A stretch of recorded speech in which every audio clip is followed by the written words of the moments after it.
आज ही Doubtnut app download करें। Doubtnut पर होगा अब आपके सभी मैथ्स, केमिस्ट्री, फिजिक्स और बायोलॉजी डाउट्स का सफाया। बस अपने क्वेश्चन की फोटो खींचो, उसे क्रॉप करो और तुरंत वीडियो सोल्यूशन पाओ। Download now.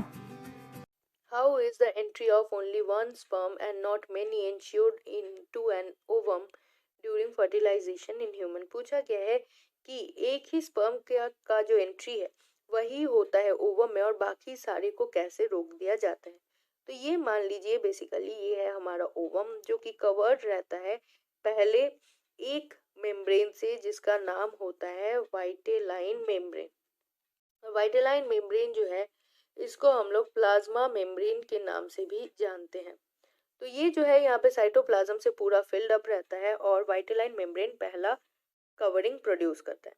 वाइटेलाइन मेम्ब्रेन के ठीक ऊपर एक दूसरा कवरिंग प्रोड्यूस होता है जो कि किसका कवरिंग होता है, तो ये होता है जोना पेल्यूसिडा का, और ये कवरिंग भी होता है फॉर प्रोटेक्शन।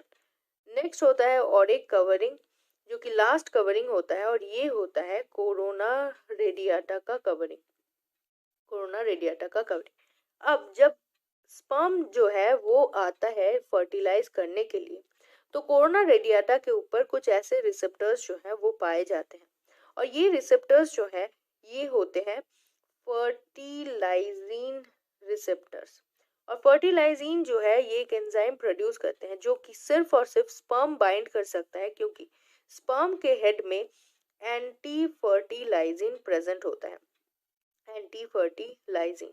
और जब स्पर्म जो है वो आके फर्टिलाइजिन के यहाँ पे मेट करता है तो एक रिएक्शन होता है जिसको एंटी फर्टिलाइजिन फर्टिलाइजिन या फिर फर्टिलाइजिन एंटी फर्टिलाइजिन रिएक्शन के नाम से जाना जाता है। और जैसे ही एक स्पर्म यहाँ पे पहुंच जाता है और रिसेप्टर से अटैच हो जाता है तो बाकी सारे जो रिसेप्टर्स है वो क्या हो जाते हैं, वो शेड ऑफ हो जाते हैं। अब एक स्पर्म आके अटैच हो गया है, फिर क्या हो रहा है, वो इस मेम्ब्रेन को क्या किया, डिग्रेड कर दिया। क्यों डिग्रेड किया, तो स्पर्म के हेड में एक एंजाइम रहता है जिसका नाम है हायालूरोनाइडेज, जिससे कि वो क्या कर सकता है, वो हर प्रोटेक्टिव लेयर ओवम के आसपास जितने भी हैं उनको डिग्रेड कर सकता है। अब स्पर्म अटैच हो गया यहाँ पे, फिर ये डिग्रेड करके कोरोना रेडियाटा को जाता है जोना पेल्यूसिडा में। फिर जोना पेल्यूसिडा को भी ये डिग्रेड कर देता है और आस्ते आस्ते ये बढ़ता रहता है वाइटेलाइन मेम्ब्रेन की तरफ।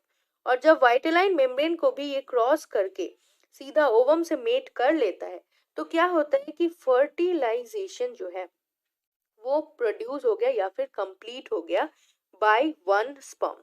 और बाकी जितने भी स्पर्म जो है वो बाहर या फिर जो क्रॉस कर रहे थे धीरे धीरे वो सारे क्या हो जाएंगे, उन सारे को रोकना होगा।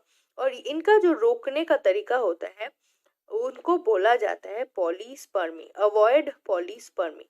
पॉलीस्पर्मी का मतलब ही है कि मोर देन वन स्पर्म जाके ओवम को फर्टिलाइज करना, लेकिन ये पॉसिबल नहीं होता है क्योंकि तब पूरा फर्टिलाइजेशन का जो प्रोसेस है वो हिल जाएगा। इसीलिए एक स्पर्म जब फर्टिलाइज कर जाता है तो उसी समय क्या होता है, जो वाइटेलाइन मेम्ब्रेन रहता है वो बहुत ही हार्ड सरफेस या फिर हार्ड मेम्ब्रेन में कन्वर्ट हो जाता है और इस हार्ड मेम्ब्रेन का नाम होता है फर्टिलाइजेशन मेम्ब्रेन।